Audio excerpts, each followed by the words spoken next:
Baik Bapak Ibu Guru, Assalamualaikum warahmatullahi wabarakatuh. Bapak Ibu Guru yang saya hormati, yang saya banggakan, eh, berkaitan dengan proses validasi di info GTK yang masih terlihat warna biru ya. Jadi em, hari sebenarnya proses validasi itu kan tanggal 15 Februari ya yang sudah dimulai, dan seperti kita lihat bersama bahwa mulai banyak postingan beredar di grup-grup Bapak Ibu guru. Ada yang mengatakan sudah lewat tanggal 15, bahkan sekarang sudah tanggal 18 ya, tapi belum ada perubahan.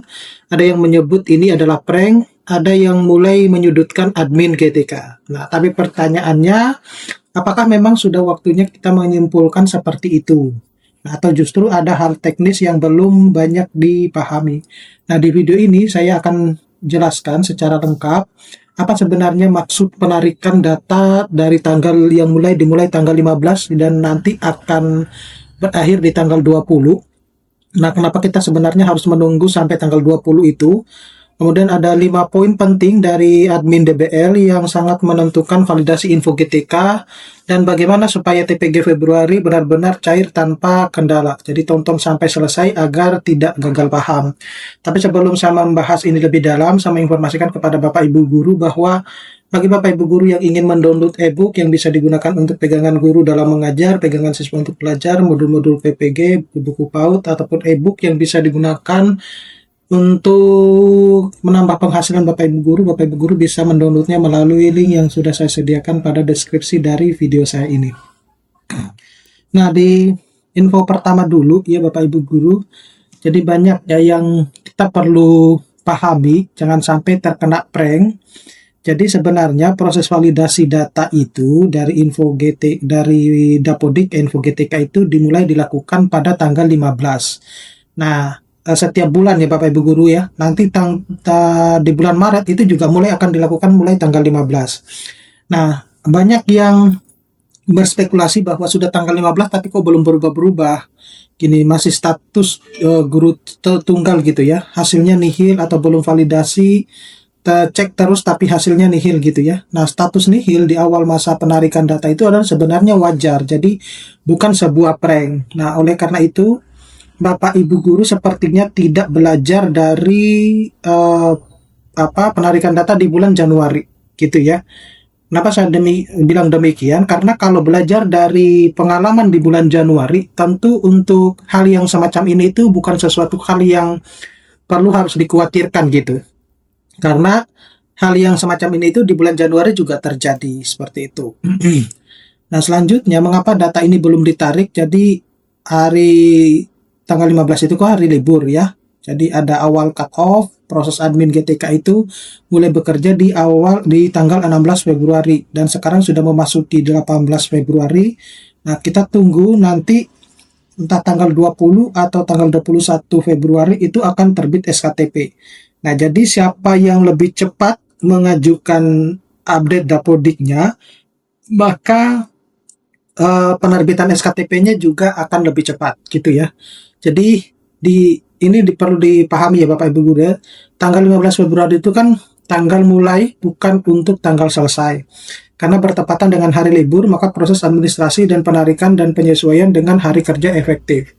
Nah, kurang bijak ya jika sedikit-sedikit menyudutkan admin GTK dengan tanpa kata prank gitu ya.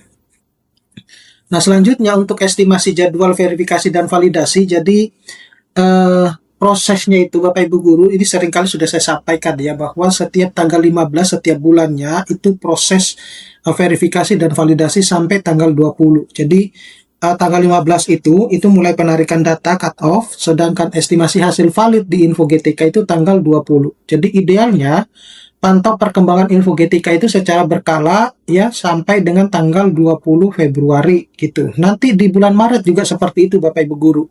Mulainya itu setiap tanggal 15 sampai 20 kayak gitu seterusnya. Nah, itu makanya penting kalau Bapak Ibu Guru itu menonton video itu sampai akhir biar tahu bahwa oh ternyata uh, apa yang harus kita tunggu itu seperti ini gitu ya.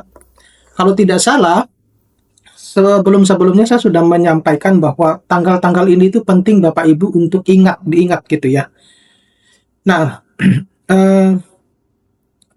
apakah ini bukti komitmen ya, realisasi bulanan. Jadi Januari 2026 itu rekam jejaknya seperti ini. Jadi SKTP itu terbit 20 Januari, itu cair di bulan Januari. Kalau yang SKTP terbit di atas tanggal 20 Januari, yaitu 26, 20 sampai 28 Januari, maka cairnya itu di bulan Februari. Nah, ini yang Bapak Ibu harus perhatikan. Nah, jadi kalau SKTP Bapak Ibu guru untuk yang di bulan Februari itu terbit di tanggal 20 Februari, maka pasti akan cairnya di bulan Februari. Tetapi kalau SKTP-nya terbit di atas tanggal 20 Januari, maka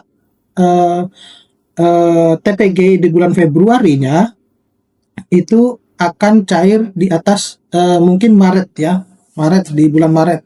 Seperti itu. Jadi sistem berjalan sesuai dengan komitmen pemerintah untuk pencairan bulanannya ya. Nah, selanjutnya itu adalah kita sambil menunggu ya. Jadi kita harus memastikan data Anda itu, Bapak Ibu itu aman ya di Dapodiknya. Jadi ini adalah prosesnya. Saya seringkali menyampaikan bahwa kalau Bapak Ibu mau mengupdate data di Dapodiknya itu, usahakan maksimal ya tanggal 14 setiap bulannya gitu. Tetapi kalau saya pelajari di bulan Januari itu, untuk teman-teman yang update datanya itu sebelum tanggal 10, itu biasanya pencairan tunjangan sertifikasi bulanannya itu juga akan terjadi di bulan itu. Jadi kalau mau aman Bapak Ibu guru nanti ya, ini untuk menjadi pelajaran nanti di bulan Maret, ketika nanti sudah tanggal 1 Maret, itu segera Bapak Ibu untuk yang memegang akun Dapodiknya untuk segera mengupdate data-data Bapak Ibu guru ya di Dapodiknya masing-masing. Seperti itu. Nah, jadi ini pencairan itu bergantung pada validasi datanya. Jadi admin DBL itu meliris 5 poin krusial agar status valid itu tidak berubah menjadi invalid gitu Bapak Ibu guru ya. Jadi apa saja, nah itu salah satunya ya. Salah satunya itu ada yang berkaitan dengan ini apa itu 24 jam tatap muka kayak gitu. Nah, itu yang harus Bapak Ibu perhatikan ya. Kemudian tidak mempengaruhi jam ngajarnya guru yang lain, tidak terjadi praktik arisan jam. Nah, itu yang harus Bapak Ibu guru perhatikan. Jadi jangan selalu menyalahkan admin GTK-nya ya. Nah, selanjutnya itu adalah perpindahan siswa. Jadi rombel asal rombel A ya, kemudian dihitung satu kali ke rombel asal atau ke rombel B tujuannya gitu. Jadi pindah-pindah murid itu diperbolehkan, namun siswa itu tetap masuk ke dalam hitungan rombel sebelumnya. Nah, prinsipnya itu adalah satu murid itu dihitung satu kali. Nah, sarannya hindari memindahkan data siswa setiap bulan untuk mencegah kerancuan data Bapak Ibu guru. Jadi bukan berarti tidak akan dicek ya, ini pasti akan dicek ya oleh info admin GTK-nya ya. Nah, kemudian pecah rombel di tengah semester ini status tidak direkomendasikan, bahwa itu mengubah formasi rombel saat pembelajaran itu sudah berjalan di tengah semester akan mengganggu logika data ya atau learning journey. Konsekuensinya itu berisiko tinggi menyebabkan kegagalan dalam validasi ya. Kemudian mekanisme kunci jam mengajar. Jadi sistem otomatis ya, ketika status guru sudah valid, sistem akan mengunci log ya pemenuhan jam mengajar guru tersebut. Jadi implikasinya itu status valid Anda aman dan tidak mempengaruhi guru lain kecuali terjadi intervensi manual yang dilarang ya. Jadi seperti apa? Jadi ini ya peringatan keras, jangan lakukan arisan jam. Jadi jam mengajar di guru A itu semestinya harus tetap berada di guru A ya. Tetapi yang banyak itu ketika jam mengajar di guru A itu sudah valid, maka itu di over ke guru B. Itu sangat tidak ini ya, tidak dianjurkan, menyebabkan akhirnya guru A itu tidak valid ya gitu. Nah, definisi mengambil jam dari guru yang sudah valid itu untuk menolong guru yang belum valid. Resikonya itu jangan diganggu jamnya guru yang sudah valid. Tindakan ini itu akan mempengaruhi guru yang tadinya valid menjadi tidak valid. Nah, kemudian automatic unlocking ya, dan 5 literasi digital. Jadi automatic unlocking itu kesalahan entry data dalam deteksi dan diperbaiki secara otomatis oleh mekanisme sistem. Kemudian salam literasi ya, jangan marah-marah, tapi perkuat literasi, memahami cara kerja sistem dan mengurangi stres dan mencegah gagal paham.